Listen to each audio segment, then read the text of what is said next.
Assalamualaikum warahmatullahi wabarakatuh. Selamat berjumpa di Realita TV di acara Sarita Sarinya Berita. Ya, tentunya kita menyoroti hari kali ini berita terbaru Densus 88 menangkap teroris, 3 orang teroris. Tapi sayangnya terorisnya ini bukan di Papua ya, bukan KKB atau UPM. Terorisnya ini lagi-lagi 3 ulama. Belum juga ada kejelasan tentang kabar kasus Munarman ini bagaimana sebenarnya ya. Pokoknya ditangkap aja, kita publik belum tahu ya kabarnya karena ikut baiat dalam sebuah seminar atau apa, nggak jelas lah kelanjutan kasusnya, kita belum tahu. Kemudian ada kasus HRS yang juga seperti disimak oleh publik ya, banyak keganjilan dari segi hukum. Kemudian pembunuhan 6 laskar RI dan kini ditambah lagi yang ada hubungannya dengan ulama ya, kali ini 3 ulama, salah satunya ada Ustadz Farid Okbah ini beserta 2 dai lainnya yang ditangkap. Nah, tentunya ini menjadi sorotan dan perbincangan, trending topik lagi ya di Twitter. Untuk itu saat ini saya sudah terhubung dengan aktivis Muhammadiyah sekaligus netizen paling aktif juga. Assalamualaikum Kak Tova. Waalaikumsalam warahmatullahi wabarakatuh. Ya, terkait penangkapan Farid Okbah ini saya memang pertama kali tahu dari status postingan Tova loh ini, Kak Tova loh ini. Oh iya dong. Langsung memang update-nya ya. Nah, ini komentar Kak Tova sendiri seperti apa nih? Saya subuh-subuh, habis subuh tadi sudah dapat pemberitahuan, cuman nomornya saya tidak kenal nomornya. Jadi memberitahukan Ustadz Okbah, panggilannya itu UFO ya, Ustadz Farid Okbah UFO. Saya kenal beliau sudah lama sekali dan saya sudah beberapa kali ke Pondok Pesantren Al-Islam di Bekasi sana. Dan sebenarnya beliau sendiri itu, ini terutama Pak Okbah dulu ya, UFO dulu ya. Ini memang sudah lama ditarget menurut saya. Tahun 2016 itu ada seseorang yang kita tangkap di Bekasi juga, tempatnya juga di pesantren beliau.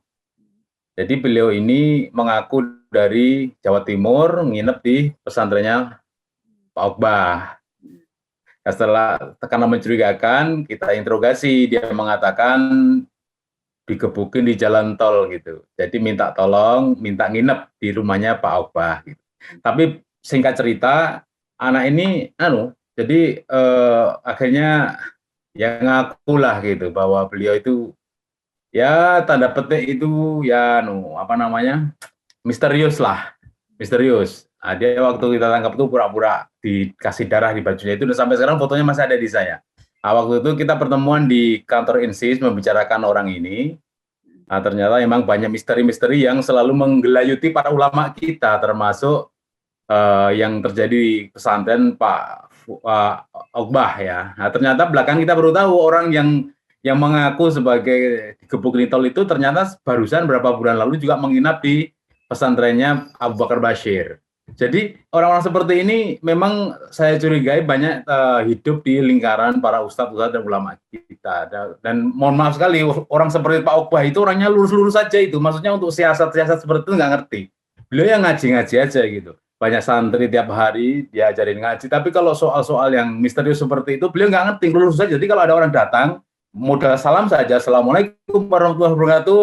Ustadz saya ini lapar, minta uang dikasih, uang dan makan. Nginep saja di situ, nggak ada kecurigaan apapun. Karena prinsip beliau itu ya, pokoknya positive thinking, nggak boleh bersuudzon. Jadi selalu berhusnudzon, berbaik sangka kepada orang lain. Apalagi dia bisa salam ya, Assalamualaikum warahmatullahi wabarakatuh, bisa ngaji, diterima saja. Jadi saya sebenarnya tidak kaget kalau kemudian hari ini Pak UFO itu kemudian ditangkap Densus. Nah mungkin saja, ini kan di Indonesia ini banyak berkeliaran intel-intel asing ya. Dulu almarhum Pak Manulang itu cerita ke saya, 60.000 orang katanya yang berprofesi sebagai, sebenarnya mereka itu adalah intel asing, tapi dia di sini berprofesi sebagai macam-macam, berprofesi sebagai santri, berprofesi sebagai mahasiswa, dosen, guru, pedagang, dan seterusnya. Jadi saya tidak kaget kalau kemudian banyak sekali ustadz dan ulama kita yang kemungkinan adalah ya bagian dari permainan ini, jadikan jebakan oleh para intel asing yang sangat liar ini, yang kemudian karena kemudian mungkin Densus mendapatkan informasi seperti itu, langsung aja ditangkap dulu. Nah, seperti itu. Tapi itu dugaan saya, karena saya lama mempelajari proses ini, mempelajari pengalaman ini sudah lama sekali, dan dulu di Muhammadiyah sampai puncaknya itu kan penggalian kuburan Siono ya pada tahun 2015. Itu puncak-puncaknya, karena memang di Muhammadiyah itu sangat concern terhadap kasus-kasus terorisme, supaya apa? Ya supaya tidak memakan ya darah orang Islam hanya untuk isu fitnah seperti ini. Nah, saya sekedar memberitahu saja ya. Di Indonesia itu umat Islam selalu difitnah tiga hal. Pertama, intoleransi. Dua, radikalisme. Tiga, terorisme. Ini fitnah tiga ini terus 24 jam menghantam umat Islam termasuk di Indonesia. Nah, persoalannya adalah yang sebelum-sebelumnya itu yang ditangkap itu biasanya nih, kalau yang terlibat terorisme itu biasanya, mohon maaf ya, orang-orang yang tidak mampu. Ya. Yang kedua, ya orang tidak berpengetahuan. Tapi pada 3-4 tahun terakhir ini mulai merembet-merembet. Nah, misalkan kalau ini kan sudah dokter loh, ini yang satu-satunya. Pak Abdul Zain itu sudah dokter dari Mesir, dari Kairo. Apalagi Pak Okbah itu tokoh umat Islam terang, nggak ada keras-kerasnya itu. Nggak ada, kecuali kepada Syiah. Maka beliau banyak menulis buku ya tentang Islam itu banyak sekali, juga termasuk kritikan terhadap Syiah. Nah kalau yang ditangkap yang orang kedua, konon hari ini 3 tokoh yang ditangkap ya. Yang kedua itu Pak Ahmad Zain, itu orang istilahnya tokoh Islam yang sangat populer di Indonesia. Beliau itu wakil ketua umum DDI, Dewan Dakwah Islam Indonesia. Dia juga anggota Majelis Fatwa MUI Pusat. Beliau juga dosen. Beliau itu adalah aktivis di PCIM Mesir. Jadi beliau ini bukan orang biasa. Tetapi satu hal saya katakan, orang-orang yang seperti ini tuh kalau soal siasat dia nggak paham. Dia hanya melulu belajar tentang agama. Jadi kalau ada intel asing menjebak dia, gampang. Kalau mau kejebak gitu. Dalam hal ini ya, ini masih gelap ya hari ini ya. Saya nggak tahu juga persoalannya apa gitu. Tapi orang-orang seperti ini gampang sekali diatur atau disetting oleh pihak-pihak gelap. Kemudian dia menjadi terlibat itu gampang karena orang-orang ini cuma ngaji, nulis buku, mengajar. Dia nggak ngerti soal siasat intelijen asing, nggak ngerti dia. Dia hanya melulu bekerja, berdakwah, berjihad di lain, tapi dia nggak ngerti siasat. Nggak ngerti, nggak mempelajari perang, nggak mempelajari isu-isu terkini, nggak mempelajari. Pokoknya dia anti Syiah aja tuh Pak Farid Okbah itu. Kemudian Pak Abdul Zain itu ya nulis buku aja. Jadi di portal ini beliau itu Ahmad Zain itu membuat portal namanya www.ahmadzain.com. Itu menjadi rujukan banyak mahasiswa S2 S3 di Indonesia karena ini berisi tentang buku-buku internasional yang menjadi rujukan untuk perkuliahan S2 S3. Jadi seperti itu. Portal www.ahmadzain.com ini sangat luar biasa isinya karena sangat padat betul isinya tentang keilmuan. Sebagian buku-buku beliau juga, sehingga ketika dia ditangkap saya kaget kalau Ahmad Zain ini, ya kaget betul gitu. Tetapi tadi pagi saya dapat kiriman video dari keluarga Farid Okbah, buku-buku yang disita itu buku biasa saja. Jadi nggak ada yang keras-keras, malah masih kerasan buku saya itu malah ada buku ISIS, saya itu. Tapi kalau Farid Okbah nggak ada, tadi bukunya buku biasa aja itu, yang tadi pagi ya tapi orang kan biasa, orang Islam kan mempelajari buku-buku kan biasa untuk menambah ilmu kan, jadi tidak ada masalah. Ya memang belum ada kejelasan ya dari pihak kepolisian ya, memang ditangkapnya ini atas kasus apa. Jadi yang ada kabar cuma setelah sholat subuh ditangkap begitu saja. Tidak belum jelas. Ada kejelasan. Saya telepon Pak Mahendra Data juga belum bisa menjelaskan. Ya dari TPM ya, dari Pak Mehdan saya telepon, saya belum dibalas. Saya yakin beliau masih mendampingi ya.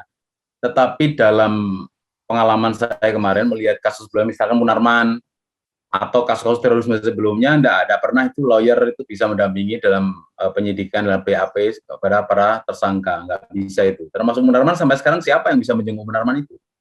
Nggak bisa. Gimana sih perkembangan kasus Munarman ini? Saya nggak mengikuti apa memang nggak ada. Jadi kita itu perkembangan? mewakili orang-orang yang tidak mendapatkan kejelasan itu. Munarman itu kawan saya juga. Jadi memang dia pernah cerita dapat undangan sana sini. Termasuk saya juga sering mendapatkan undangan dari orang-orang di luar Jakarta ya. Memang ada kasus misalkan ya, kelompok-kelompok yang pernah mengundang kita, misalkan Syam Organizer di Seoul, di Jogja. Ternyata Syam itu juga ditutup oleh polisi, ditangkap, maksudnya ditutup kantornya karena diduga terlibat terorisme. Banyak kayak gitu mengundang kita dalam hal mendapatkan pencerahan. Tetapi kemudian kelompok panitia itu ditangkap, ditutup itu kantor panitianya itu. Dalam Munarman kasusnya kayaknya mirip gitu, diundang kemudian dalam acara itu ada bayat, Munarman cuma nonton gitu. Tapi kan saat itu kan belum ada isu sekeras sekarang. Saat itu ya, tahun-tahun 2009, 10 sampai 2013 itu nggak ada isu ISIS, nggak ada isu Nggak ada. Soal bayat itu biasa di Jakarta juga ada bayat waktu itu di Bundaran HI, nggak ada masalah gitu. Tapi sekarang dipersoalkan, jadi berlaku mundur gitu Munarman itu. Ya, gitu. Jadi panitia-panitia yang dulu Jadi hati-hati ya, tampaknya umat Islam harus benar-benar hati-hati ini ya.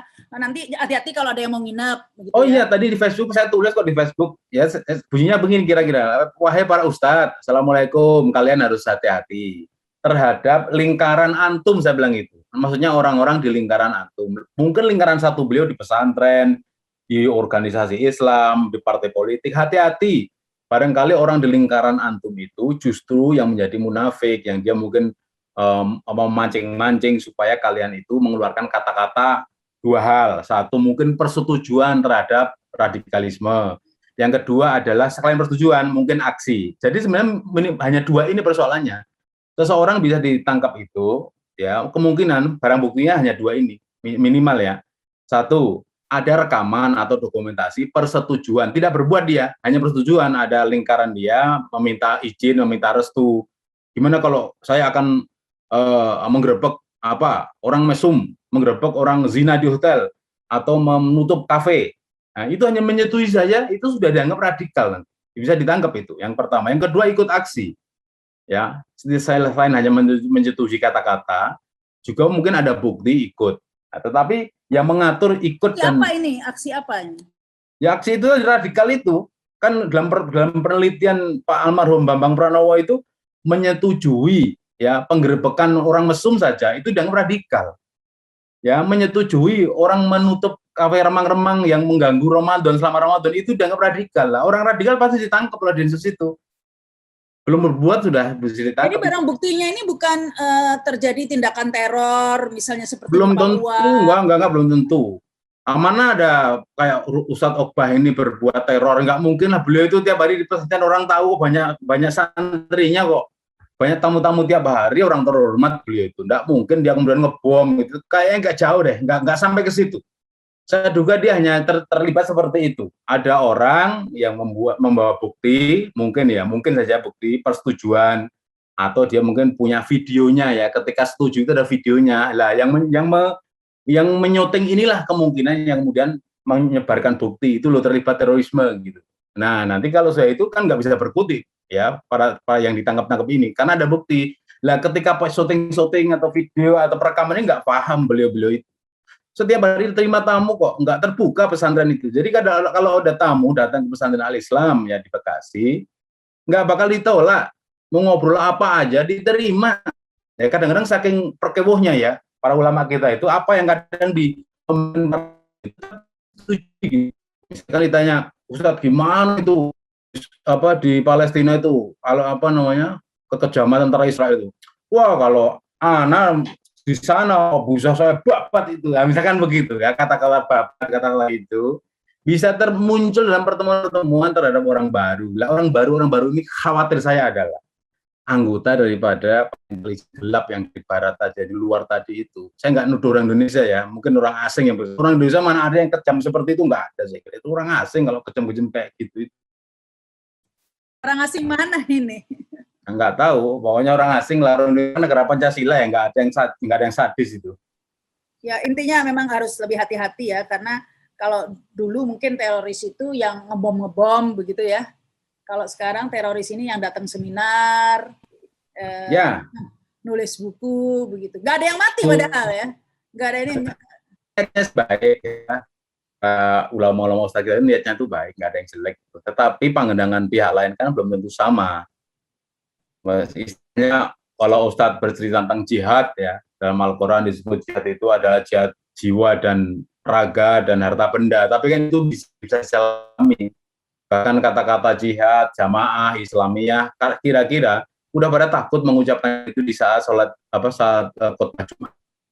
Karena kalimat-kalimat itu sudah menjadi kalimat seolah-olah milik teroris.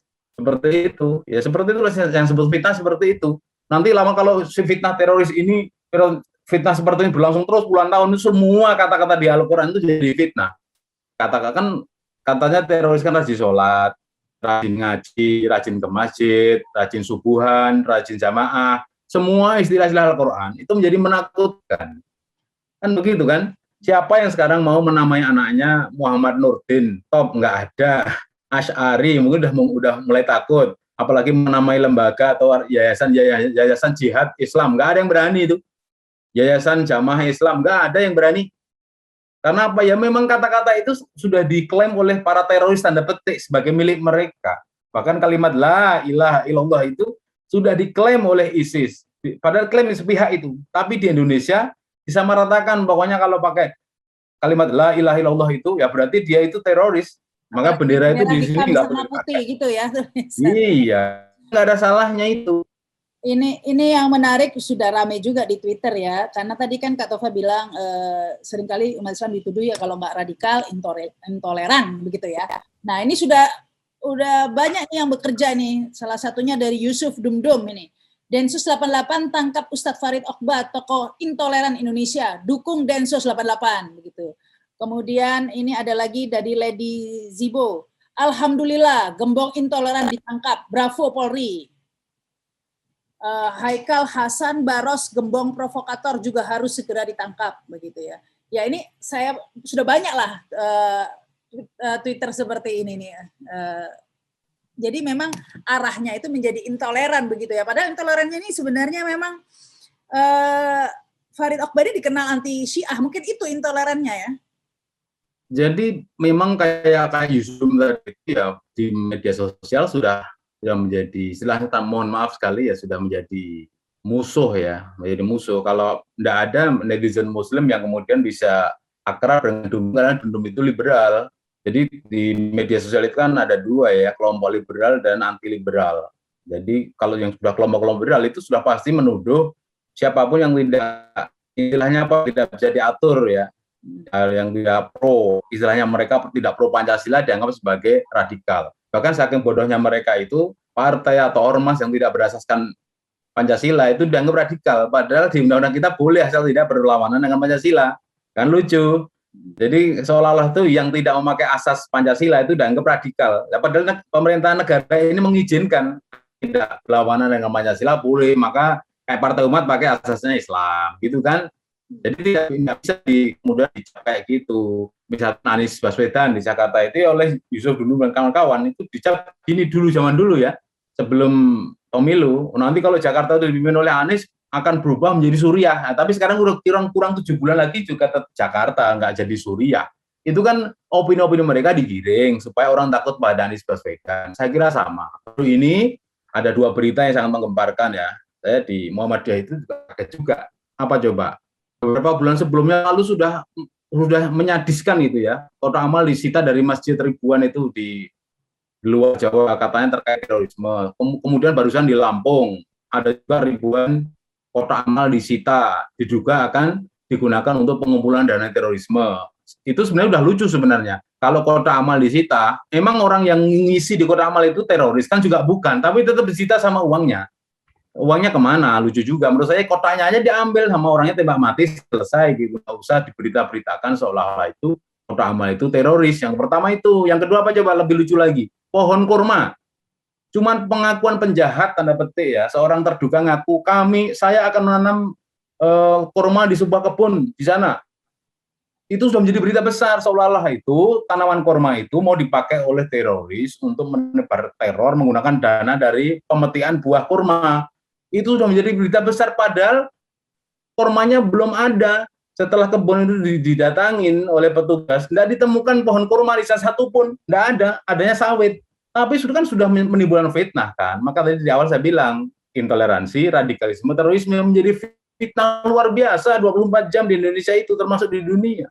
Pohon kurmanya nggak ada, tapi beritanya sudah mengklaim seolah-olah itu pohon kurma. Nanti ada ternak onta ini. Apa? Ntar lagi ada ternak onta ini nanti. Sebentar lagi onta dipakai untuk ternak terorisme. Lalu nanti korban kambing, domba, sapi. Lalu mungkin nanti madu, mungkin nanti bekam. Semua diklaim oleh terduga teroris itu, sehingga tidak ada bisnis yang dipakai umroh. Akan begitu nanti.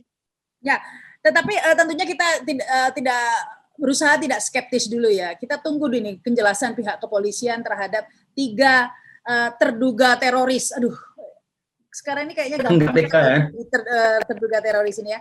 Kita tunggu kejelasan dari pihak kepolisian kasus apa sebenarnya, dan tentunya kita berharap agar penuntasan kasus ini juga transparan begitu. Iya transparan, karena kalau nggak transparan itu menimbulkan fitnah besar-besaran, karena mayoritas Indonesia kan memeluk Muslim, memeluk Islam ya. Begitu nggak transparan, ya pasti menimbulkan fitnah. Saya beberapa kali hadir di sidang terorisme ya, tapi banyak kejanggalan di sana. Yakinlah banyak kejanggalan, tapi cuman kita mau cerita apa, saya nggak punya anggaran untuk menceritakan. Sementara anggaran penanggulangan terorisme BNPT itu besar sekali. Jadi susah, tapi biarlah Allah tidak tidur gitu. Jadi Tuhan tidak tidur. Sudah pasti nanti keadilan itu ada, tidak mungkin ya. Nah, ini saya pesan kepada teman-teman yang selama ini membela, mohon maaf PKI. Mereka sering ngomong begini nih, nanti akan kena bumerang nih. Mengatakan ini PKI itu rekayasa. Sebenarnya nggak ada PKI. Mereka direkayasa digerakkan oleh pemerintah saat itu untuk menjadi komunis, untuk membunuh orang Muslim. Hati-hati. Dalam kasus ini mereka kena bumerangnya. Lama-lama nanti orang yang menjadi korban terorisme akan ngomong hal yang sama. Dulu terorisme ya juga direkayasa oleh pemerintah saat itu akan begitu. Hati-hati. Karena apa ya? Mempelajari cara-cara pola PKI. Hati-hati. Maka saya ingatkan teman-teman yang membela PKI, hentikan. Kalau nggak berhenti, nanti Anda akan dituntut pula dengan pola yang sama tentang terorisme ini. Nah, seperti itu. Sama, kena bumerang nanti. Ya, tapi Kak Tova hati-hati juga nih. Nanti hati-hati di depan ada tukang bakso bawa hati.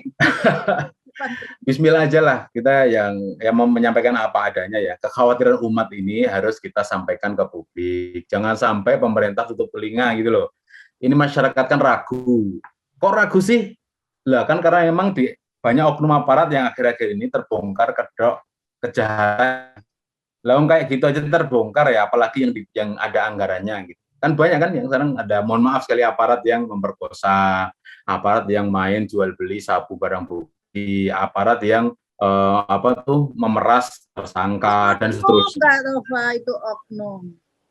Ya oknum, tapi oknum kalau sekali masyarakat jadi curiga loh, oknum kok banyak, tiap hari ada beritanya. Maka saya memahami lah kalau Pak Kapolri itu marah gitu. Udahlah kalau kalian ekor nggak bisa dipotong, saya potong bagian kepalanya. Itu kan kemarahan Kapolri Pak Listio yang sangat sudah memuncak ya. Sudah bagaimana Pak Kapolri marah karena anak buahnya banyak menjadi oknum, kan gitu. Coba kalau oknum itu terjadi di Muhammadiyah, di NU, sudah tutup itu dua organisasi besar itu. Apalagi di FPI. FPI aja nggak ada yang kena kasus kayak gitu, ditutup, apalagi kalau terjadi ya kayak di organisasi Islam lainnya, ya itu korban pertama lah HTI, nggak jelas juga persoalannya, tapi kan kemudian jadi kambing hitam. Nah, sekarang menurut saya ya pemerintah harus malu menurut saya karena tidak bisa mengendalikan aparatnya. Seharusnya bisa. Apa kekurangannya? Anggaran semua disetujui kok. Jadi untuk menghindari kesalahpahaman atau kecurigaan ini ada dua hal ya menurut saya ya. Yang pertama transparansi penuntasan kasus ya. Karena seperti kasus Munarman ini sudah berapa lama ya Munarman itu ditahan, sampai lupa saya. Munarman hampir 6 bulan, 7 bulan. Ya bayangkan kemerdekaan seseorang dicabut 7 bulan tanpa publik tahu sebenarnya apa gitu ya. Dan narasinya biasanya narasi tunggal dan kemudian tidak ada penjelasan begitu ya. Ya 7 bulan lama loh ya.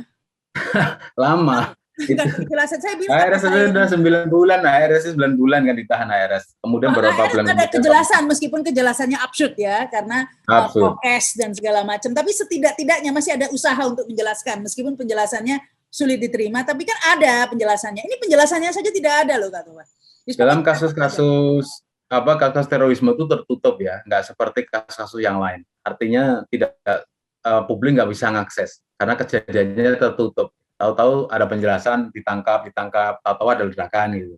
Tapi kalau kasus-kasus yang terbuka, sementara barang buktinya dihilangin, misalkan kilometer 50, ya kan, TKP-nya dihancurin, CCTV-nya dia ambil. Jadi yang kita bingung, apalagi yang terbuka dihilangin semuanya barang buktinya, kan jadi repot kita itu. Kan seperti itulah. Maka transparansi itu penting.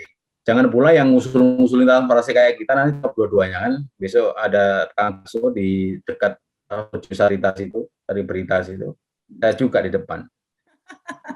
Selain transparansi juga yang saya soroti juga penting juga untuk dijelaskan adalah definisi dari teroris itu sendiri. Sebenarnya teroris itu apa sih? Karena kan kalau yang di Papua orang masih berdebat begitu ya, ini teroris apa tidak. Sementara yang kagak ada orang yang mati gitu.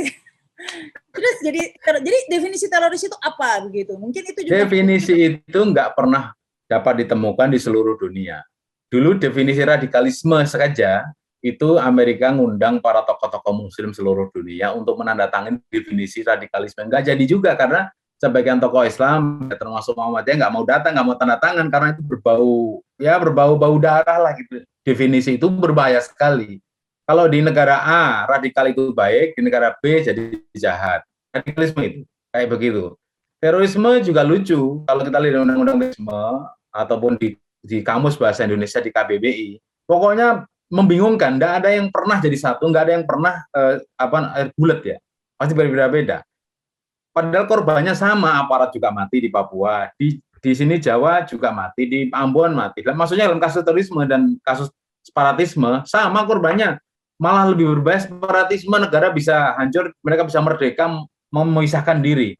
Sementara terorisme memisahkan diri bagaimana, korbannya juga banyak aparat, juga banyak sipil. Sama sebenarnya. Mereka juga menjadi sama-sama teror. Sama.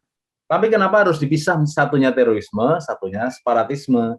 Kan ini kalau dalam otak saya ya, coba ini, Densus dipinjamkan aja. Densus yang jumlah cuma berapa sih? Dipinjamkan ke Papua. Ya, saya pikir seminggu, 2 minggu selesai itu. OPM dan KKB itu. Karena di sini terorisme orang lagi niat aja ketangkep, ya kan? Tapi di Papua itu ngancam pakai senjata, mereka teriak-teriak pamer wajah, wajahnya kelihatan. Kalau terorisme mana ada yang pamer wajah, kalaupun ada itu meragukan, ya wajahnya itu seperti diatur gitu. Kalau terorisme kan pakai apa namanya, pakai masker, pakai penutup wajah, ya kan?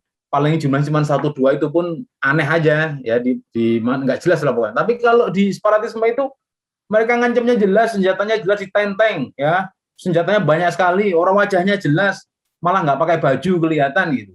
Tapi kalau terorisme itu cuma apa? Celananya cingkrang, pakai jubah, jenggot, itu sudah masuk dalam kategori mendekati terorisme, radikalisme. Jadi ini yang penyesatan opini seperti ini yang mesti kita berantas lah. Tapi gimana ya? Saya hanya berpikir lah, pokoknya kita sabar sampai 2024. Ya, 2014 sampai 2024 umat Islam harus sabar. Nggak tahu maksudnya apa, silakan pikir. Hati-hati di depan. Kang bakso. Tukang bakso, ya tapi memang tampaknya akhirnya orang jadi menyimpulkan sendiri ya bahwa definisi teroris ini memang khusus yang Islam begitu ya.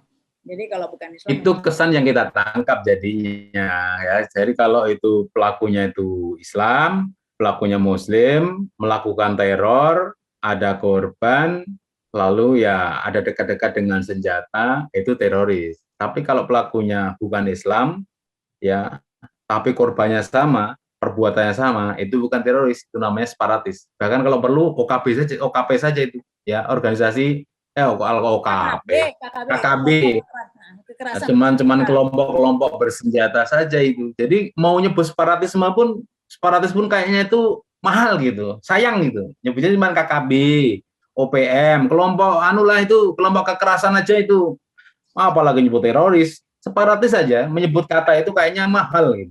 Ya, memang di mana-mana teroris itu identik dengan senjata, bom begitu ya, bersenjata atau bom. Tapi saya nggak yakin juga ya, apakah Ustadz Farid Okbah ini bersama 2 dai lainnya, katanya dosen ya, saya dengar belum terkonfirmasi katanya. Dosen ya satunya ya. Dosen sebuah perguruan tinggi di Solo. Nah itu apakah dia itu yang nggak jelas ya. Nah biasanya ada bomnya, ada senjatanya, meskipun tiba-tiba ada gitu ya, digerebek tiba-tiba ada di tempat atau gimana gitu ya. Setidaknya ada, ini sama sekali tidak ada ya, tidak ada. Mungkin senjatanya adalah lidah dan pemikirannya mungkin. Jadi semacam membungkam begitu. Kalau dulu kan memang barbuk itu ya secara fisik itu kita bisa dipamerkan ya. Mungkin tadi ada pipa, ada bom, ada serbuk, ada apa lagi. Nah, dulu yang sering saya batpel kalau zaman Munarman kemarin kan. Apalagi batpel itu, pembersih itu. Tapi yang pasti barang bukti yang sangat kita sayangkan adalah Al-Qur'an. Termasuk kota infak tadi. Ikon-ikon agama Islam itu, kalau Al-Quran kan jelas sangat suci ya, pasti suci. Kemudian kalau itu kemudian ditarik sebagai barang bukti oleh Densus, itu nyimpannya di mana coba barang bukti? Mungkin bersatu dengan celana panjang dengan celana dalam dengan apa bau-bauan di gudang gitu kan, sampai sekarang gimana Al-Quran jadi barang bukti, termasuk kota infak itu naik ya, dan itu bukan jumlahnya nggak terlalu besar lah, cuman apa sih itu, cuman untuk ibadah aja, ngumpulin untuk masjid aja nggak juga sukses dengan kota amal itu. Tapi dengan itu apa ditarik atau dikumpulkan atau ditangkap sebagai barang bukti terorisme, itu menjadi buruk, menjadi memfitnah masjid. Nah, kalau sekarang Pak Obah ini kayaknya ya, yang saya lihat tadi barusan, barang bukti cuma buku. Kecuali yang dua saya sebut itu saya belum tahu nih ya, misalkan rekaman atau video atau audio yang berisi persetujuan terhadap radikalisme atau terorisme. Atau yang kedua ada video atau audio yang menunjukkan bahwa dia beraksi ya secara terorisme, beraksi. Ini yang saya belum tahu.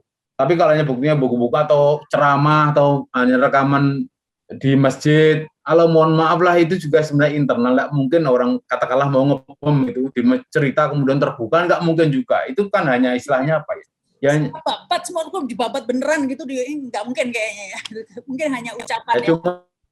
Cuma nanti yang saya harapkan kalaupun Pak Ustadz Ogbah itu terlibat, katakanlah terlibat ya, jangan sampai pesantrennya kemudian ditutup, seperti terjadi di NTB ada pesantren Umar bin Khattab kalau tidak salah. Ustadznya terlibat, pesantrennya ditutup. Salahnya apa pesantrennya? Mohon maaf sekali. Jadi kalaupun terlibat, mohon maaf ya, pesantrennya kemudian tikusnya ditangkap, kemudian kandangnya juga dibakar, jangan begitu caranya. Baik, gitu. Baik ini terima kasih nih Kak Tova ya. Mungkin ini memang sangat mengejutkan di tengah publik saat ini sorotan publik terhadap kasus PCR nih ya. Tentunya masyarakat berharap ada seseorang yang ditangkap dalam kasus bisnis atau permainan PCR. Nggak ada. Bila yang ditangkap adalah Ustadz ya, Partai Dakwah Rakyat Indonesia ya begitu ya. Jadi ya PCR-nya penonton kecewa dulu begitu ya. Ya, jadi baik, terima kasih nih Kak Tova, semoga kita segera mengetahui kejelasannya. Ada apa sebenarnya, kasus apa sebenarnya yang membuat tiga dai ini ditangkap, dan semoga proses hukumnya transparan dan bisa dikawal publik begitu ya. Baik, sekali lagi terima kasih juga yang sudah menyaksikan tayangan ini. Jangan lupa subscribe dan komen. Saya Rahma Sarita. Wassalamualaikum warahmatullahi wabarakatuh. Sampai jumpa.